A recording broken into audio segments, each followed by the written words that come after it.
আজ বিজয় টিভির জন্মদিন।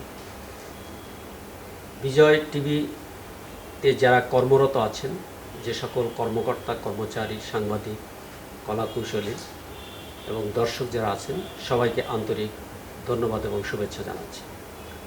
বিজয় টিভি বাংলাদেশে যে কয়টি ইলেকট্রনিক্স মিডিয়া আছে, ইলেকট্রনিক্স মিডিয়াগুলির মধ্যে বিজয় টিভি অন্যতম। বিজয় টিভিকে আমরা দেখেছি তার জন্মলগ্ন থেকে সবসময় সত্য বস্তুনিষ্ঠ সংবাদ প্রচারে আপোষহীন। আমি প্রত্যাশা করব যে ইতিপূর্বে যেভাবে পুলিশকে সহযোগিতা করেছে ওই ধারা অব্যাহত রাখবে এবং একই সাথে তারা আপোষহীনভাবে যেভাবে সত্য এবং বস্তুনিষ্ঠ সংবাদ প্রচার করেছেন ঠিক একইভাবে সেই সংবাদ প্রচার করে আপামর জনসাধারণের মনকে জয় করে নেবে এই প্রত্যাশা রাখে। সবাইকে ধন্যবাদ। বিজয় টিভি শুভ জন্মদিন।